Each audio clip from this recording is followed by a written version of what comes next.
Olá, meus irmãos. Nós vamos agora para a nossa nona aula.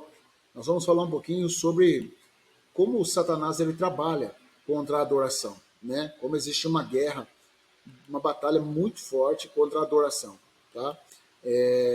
Porque, na verdade, querido, a adoração ela representa algo muito forte no mundo espiritual, né? A adoração é uma entrega e eu acredito assim, quando a gente consegue compreender a adoração e esse amor e essa devoção a Deus, Satanás ele se irrita, se levanta de uma forma muito forte para nos parar.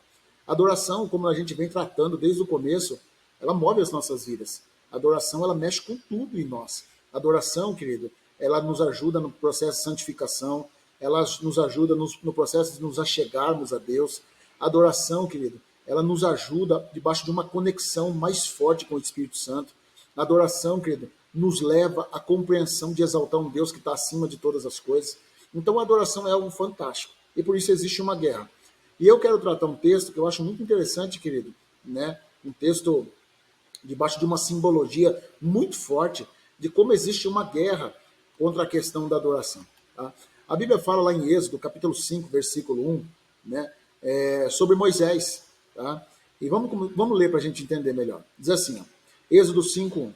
Diz assim, depois disso, Moisés e Arão foram para a casa de Faraó e disseram, assim diz o Senhor, o Deus de Israel, deixe o meu povo ir, para que possa celebrar uma festa no deserto.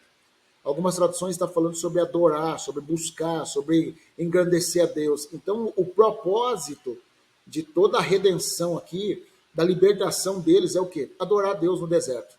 É celebrar o Senhor. Quando a gente consegue compreender que o propósito da nossa vida, o propósito de Deus ter nos tirado de todo o império das trevas e nos transportado para o reino do Filho do seu amor, é para que a gente pudesse adorar, né? A grande ideia aqui é a celebração, é adorar o Senhor. Vamos ver o que Faraó fala. Querido, Faraó aqui é a tipificação, né, de Satanás. Quando você olha o Egito, simboliza o quê? O mundo da perversidade, o mundo do paganismo, o mundo, querido, da adoração a ídolos, o mundo, né, de promiscuidade, era o que o Egito simbolizava. O faraó simbolizava o próprio Satanás, né? E assim, quando você começa a olhar todo o paralelo, você começa a entender o que Deus trabalhou na questão da redenção. Então vamos mais para frente, a gente vai falar sobre isso. Diz assim, ó, Faraó respondeu, quem é o Senhor para que eu lhe obedeça e deixe Israel sair? Não conheço o Senhor e não deixarei Israel sair. E eles insistiram, o Deus dos hebreus veio ao nosso encontro. Agora permita-nos caminhar 3 dias ao deserto para oferecer sacrifícios ao Senhor. Está falando de culto, né, irmão? Cultuar a Deus. Era o culto que eles faziam no Velho Testamento. O nosso Deus, caso contrário, ele vos atingirá com praga, né? Com espada. Mas o rei do Egito respondeu, Moisés e Arão, por que vocês estão fazendo o povo interromper as suas tarefas? Voltem ao trabalho. É interessante, querido, que o desejo deles é o quê? Ser liberto para que pudesse celebrar ao Senhor. Tá? Dentro dessa simbologia, né, essa tipologia, então nós entendemos que o próprio mundo, né, simboliza o Egito, Faraó simboliza Satanás, o povo escravizado é a libertação e a redenção deles, né? E é o fato que aconteceu conosco. Nós também estávamos escravizados na mão de um tirano e o Senhor nos libertou. A Bíblia diz em Colossenses 1,13 que ele nos tirou do império das trevas, né, e nos transportou para o reino do Filho do seu amor. Nós também, né, estávamos debaixo de um domínio, um imperador satânico, e Deus nos tirou, Jesus nos tirou, né, exatamente o que aconteceu com aquele povo. Tá? Irmãos, é fato que existe uma guerra contra a adoração. O ser humano foi criado para adorar. Efésios capítulo 1, versículo 6 diz, e nos predestinou como filhos para a adoção do poder de Jesus Cristo para si mesmo, segundo o beneplácito da sua vontade, para louvor da glória de sua graça, pela qual nos fez agradáveis a si no amado. Então, querido, a Bíblia está dizendo que nós fomos predestinados para a adoção de filho. A palavra predestinado significa, querido, que Deus decidiu de antemão para que a gente, né, uma predestinação para que a gente fosse do louvor da sua glória, da sua graça. Deus criou o homem para que pudesse glorificar, querido. Né? Esse é o plano de redenção, que a gente fosse para o louvor da sua glória. para que a nossa vida, querido, manifestasse isso. E a primeira estratégia de Satanás aqui, contra o louvor e a adoração deles, contra essa celebração que se faria a Deus no deserto, é o quê? Vamos entender. Ele diz o seguinte, querido, lá em Êxodo 5:1, diz assim, ó, depois foram Moisés e Arão e disseram ao faraó, assim diz o Senhor Deus de Israel, deixa-me o povo para que celebre uma festa no deserto. Mas faraó disse, quem é o Senhor, cujo eu enviarei para deixar Israel? Não conheço o Senhor, nem tampouco deixarei ir Israel. E eles disseram, o Deus dos hebreus nos encontrou, porquanto deixa-nos ir a caminho de 3 dias para o deserto, para que oferecemos sacrifício ao nosso Deus, e não venha sobre vós a pestilência ou espada. Então disse o rei do Egito, Moisés e Arão, por que fazeis cessar o povo as suas obras? Ide as vossas cargas. Olha o que ele diz, gente. E diz também Faraó, eis que o povo da terra já é muito, e vós fazeis abandonar as suas cargas.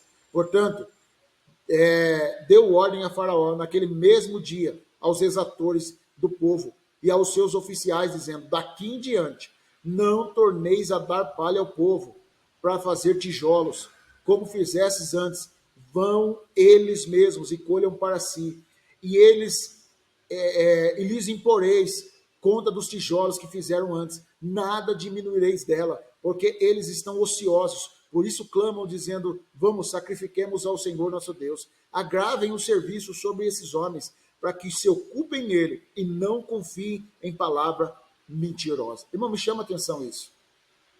Ele está dizendo o seguinte, o povo está muito ocioso, está sem fazer nada, então faça eles buscarem palha, né, para fazer tijolos. Eles vão colher para si. Ele diz, não imporeis a conta dos tijolos que fizeram antes, nada diminuireis dela. Ele está dizendo, pega pesado. E a ideia aqui, a primeira ideia contra a adoração é o seguinte, faça eles terem muitas coisas, muitos afazeres, encham eles de coisas, de tarefas, de trabalho, porque eles estão ociosos e estão pensando em adoração. Essa é uma estratégia, querido. É uma estratégia de Satanás contra as nossas vidas. Ocupem eles, façam eles não terem tempo para ficar pensando em adoração. Uma das coisas que nós vemos Satanás trabalhando de muita forma, quando você vai conversar com as pessoas, você fala, você tem orado, tem buscado, tem adorado a Deus, você tem tido relacionamento com Deus, eu não tenho tempo. E é estranho, gente, você pensar que uma pessoa que foi criada para adorar a Deus está dizendo não tenho tempo, mas é uma estratégia de Satanás. É uma estratégia de Faraó na época. Estão ansiosos. Faça eles buscarem tijolos, faça eles buscar palha.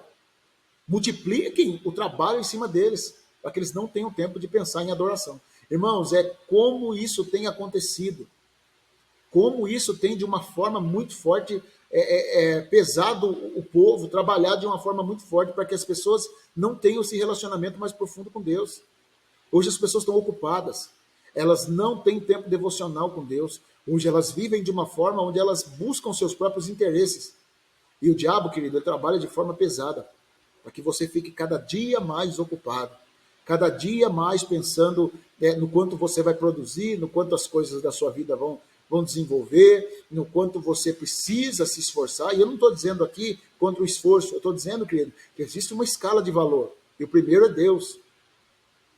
Então, querido, a primeira estratégia de Satanás contra a adoração é encher você de coisas, é encher você, querido, de afazeres, é buscar a ponto de você... Não, tem gente que ele acha que ele não precisa parar para buscar a presença de Deus, ele só quer produzir, produzir, produzir, produzir, e na verdade, querido, uma produção sem Deus é algo que não vai para frente. Vejo muitas pessoas que conquistaram muitas coisas e deixaram o mais importante do relacionamento com Deus.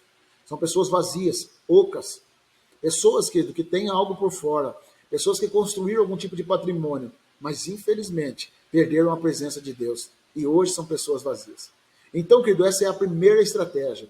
Lembra, irmão, que o propósito é adoração. O grande propósito de ser liberado é a adoração. O propósito da nossa redenção, o propósito da nossa libertação é redenção, irmão. Êxodo 25 fala da segunda estratégia, 8:25. Então chamou Faraó a Moisés e a Arão e disse, ide, sacrificai ao Senhor vosso Deus nesta terra. E Moisés disse, não convém que façamos assim, porque sacrificaríamos o Senhor nosso Deus na abominação dos egípcios?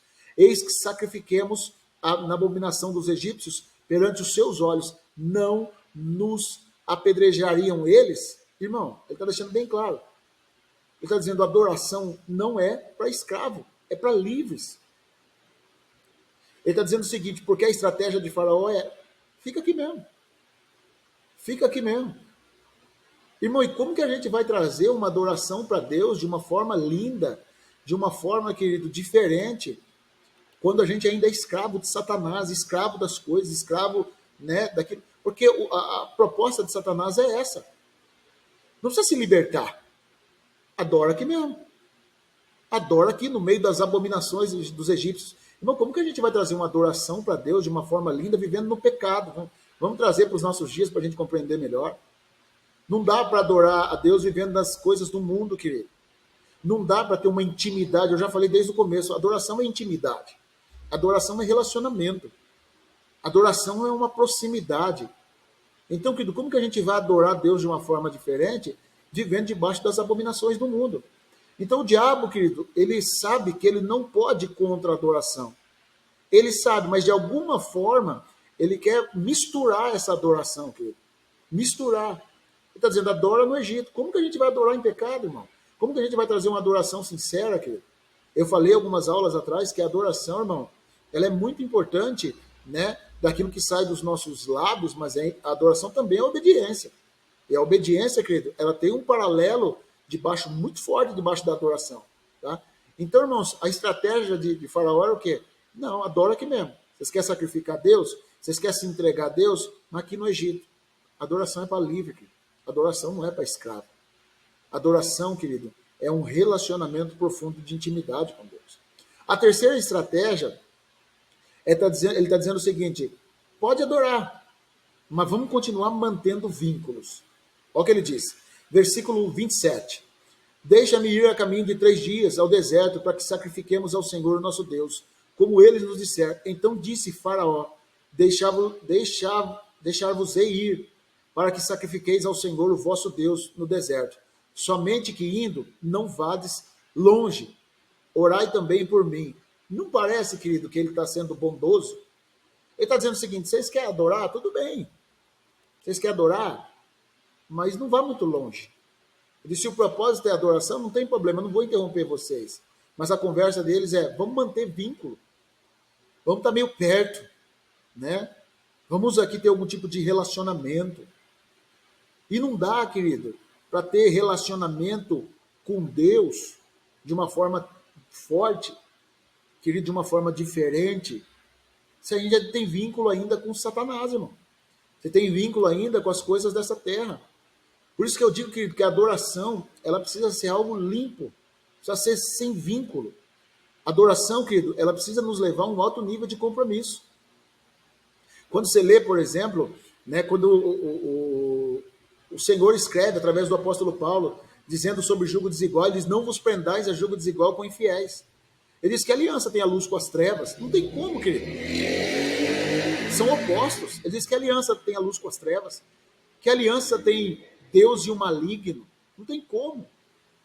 Ele está dizendo ali que de opostos. Não dá para você adorar ainda tendo vínculo com Satanás, irmãos. Ele diz que não tem como a gente ter aliança. Aí ele vai explicar mais coisas. Ele diz, sai do meio deles. E eu vos chamarei de filhos. Vós serei para mim filhos e filhas, diz o Senhor dos Exércitos, se aparta deles. Eu vou andar no meio de vocês. Então, o relacionamento profundo com Deus, irmãos, ele está muito ligado a não ter vínculo com Satanás, querido. A adoração, irmãos, ela é para alguém. Por que Deus está falando, eu vou andar no meio de vocês? Por que Deus está deixando bem claro, eu vou estar com vocês, eu vou andar no meio? Irmão, isso aqui é fantástico, querido. Um Deus que está dizendo que vai andar no meio, um Deus que vai dizer, querido, que vai estar conosco em todo momento, isso que é fabuloso, irmão.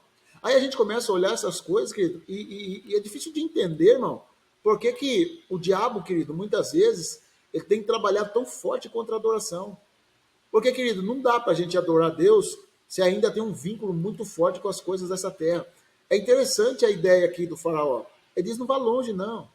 Fica por perto. Vamos, de alguma forma, manter o nosso vínculo. Vamos nos relacionar. Vamos ter contato. É o que Satanás quer, querido. Isso vai impedir você, irmão, de trazer uma adoração diferente.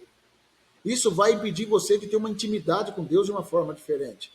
Então, querido, não tenha vínculo com Satanás. Não tenha vínculo com as coisas dessa terra. A adoração, querido, ela requer isso de nós. A gente não tenha vínculo. E tem uma outra coisa que eu acho interessante.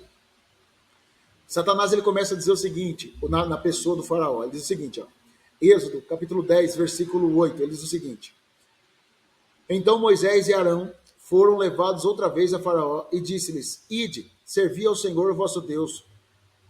Quais são os que hão de ir? Então o Faraó está dizendo o seguinte: vocês podem ir. Agora nós vamos liberar vocês de verdade. Mas deixa eu fazer uma pergunta: quem vai? Né? Moisés disse: havemos de ir com os nossos jovens, com os nossos velhos, com os nossos filhos, com as nossas filhas, com as nossas ovelhas, com os nossos bois, havemos de ir, porque temos que celebrar uma festa ao Senhor. Então ele disse: seja o Senhor assim convosco, como eu os deixarei ir, a vós e a vossos filhos, olhai a mal diante da vossa face. Moisés está dizendo o seguinte: vai todo mundo. Nós, os nossos filhos, vai todo mundo. Olha o que o Faraó disse: não será assim. Agora, pois, ide vós, homens, e servi ao Senhor, pois é o que pedistes, e não expulsarão da presença de Faraó. Irmãos, eu acho interessante o que ele está dizendo aqui. Querido, por quê? O Faraó disse: não vai todo mundo. Né? Só os homens e as mulheres. As crianças vão ficar. As crianças vão ficar. Uma das maiores estratégias contra a adoração, querido, é o fato de não adorarmos em família. Não pode reparar. Existe uma briga de Satanás para que a família não esteja debaixo do propósito de Deus, que a família não esteja totalmente ligada ao projeto de Deus. Você vê que é difícil uma família inteira estar dentro da igreja. Há uma briga, querido. Há uma briga para que a família não celebre a Deus junto. Há uma briga para que a família não viva o propósito de Deus de uma forma diferente. Então, querido, existe uma guerra contra a adoração na família. Irmão, você vê hoje famílias, pouquíssimas famílias que se reúnem, por exemplo, para ter um momento de adoração a Deus, ter um momento de devocional juntos, de se relacionar com Deus. Hoje é pouquíssimo. Você vê de uma forma muito escassa algo que era para ser normal, algo que é bíblico, algo que é dentro do padrão de Deus. Então existe uma guerra muito forte contra a família. Irmãos, isso é uma questão de adoração. A adoração, ela precisa estar em família. A última cartada, querido, é o quê? Você pode adorar, mas você não adora com os seus bens. Irmãos, eu acho isso aqui fantástico. Êxodo 10, 24 diz o seguinte: Então Faraó chamou a Moisés e disse: Ide, servi ao Senhor, somente fiquem as vossas ovelhas, as vossas vacas, vão também convosco as vossas crianças. Ele está dizendo: tudo bem, vamos liberar a criança. Vocês querem que a criança? Vai com a família, vai, pode ir. Vocês não querem ficar aqui por perto? Tudo bem. Vocês não querem ficar aqui dentro do Egito? Tudo bem. Só que vocês não vão levar as vossas vacas e as vossas ovelhas. Moisés, porém, disse: Tu também darás em nossas mãos sacrifícios e holocaustos que ofereçamos ao Senhor nosso Deus. Então nosso gado há de ir conosco. Parece que Moisés se irritou, irmão. Nessa última cartada, ele se irritou. Ele diz: nenhuma unha ficará, porque dele havemos de tomar para servir ao nosso Deus, porque não sabemos com o que havemos de servir ao Senhor até que cheguemos lá. Ele está dizendo: nenhuma unha vai ficar no Egito. Nós vamos adorar o nosso Deus com os nossos bens. Querido, a adoração, querido, ela está muito ligada também àquilo que você oferece. Dízimo, oferta. Adoração, irmãos, ela não é simplesmente aquilo que sai da sua boca, ou não é simplesmente um culto de santidade com o seu corpo. Adoração é uma entrega dos seus bens. Eu me lembro que a gente geralmente, quando fazia acampamento, a gente não fazia, na hora do culto, a gente não fazia oferta, dízimo, né? Porque aquilo ali, irmão, para mim era o quê? Nossa, eu estou no momento de acampamento, como que eu vou fazer isso? Como que eu vou, né? Não tem sentido. Mas na realidade, querido, Deus tocou no meu coração e falou assim para mim: mas não é culto também? Então, assim, não é culto, irmão. O dízimo, querido, a oferta é um culto a Deus. Nós precisamos adorar Deus com os nossos bens também. Nós precisamos entregar adoração com aquilo que nós temos. Irmãos, existe uma guerra dentro do coração, querido, pelo fato de conter e segurar os bens. E existe um planejamento de Deus que você possa adorá-lo com tudo que você tem também, querido. Então a adoração ela está ligada aos bens, a adoração ela está ligada, querido, àquilo que você oferece também. Então o faraó está dizendo o seguinte: não vai levar ovelha, não vai levar os bois, não vai levar. Ele está dizendo: vai sim, o que nós vamos oferecer para Deus no deserto? O nosso culto é esse, nós vamos oferecer os nossos bens.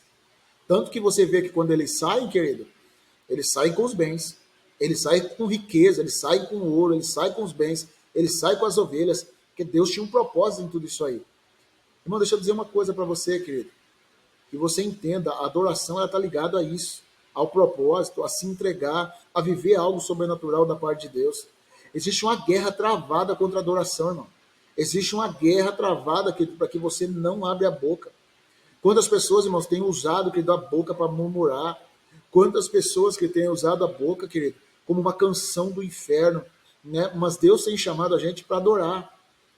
Adorar, querido, não é só quando as coisas estão bem. Adorar, irmão, é em todo momento, com tudo que nós temos, com tudo que nós somos. Que cada parte da nossa vida possa adorar o Senhor. Que nos momentos de desespero, de alegria, de tristeza, de angústia, seja lá da forma que você estiver, que você encontre prazer em adorar. Porque tudo isso está relacionado e ligado à pessoa de Deus. Ele é importante. Ele é maravilhoso. Ele é digno de toda adoração, de todo louvor, de toda honra e de toda glória. Que Deus abençoe a sua vida. Que você consiga compreender isso. Sabe, querido, a Bíblia diz que quando os discípulos eles estão ali junto com Jesus Cristo, Jesus ele está para ser crucificado.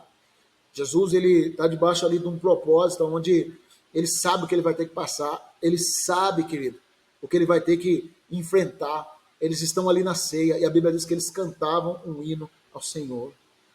Mesmo debaixo de traição, mesmo debaixo de toda a situação difícil, mesmo debaixo de tudo aquilo que Jesus iria passar, eles cantavam, eles adoravam. A nossa adoração, que dela não pode estar limitada a gente está bem ou está mal. A nossa adoração é uma conexão com Deus que nos amou primeiro. Que Deus abençoe a sua vida. Que Deus que Ele toque o seu coração. Que Ele instrua você. Que esse amor do Espírito Santo possa fazer você se conectar a Deus a cada momento. Deus abençoe você, em nome de Jesus.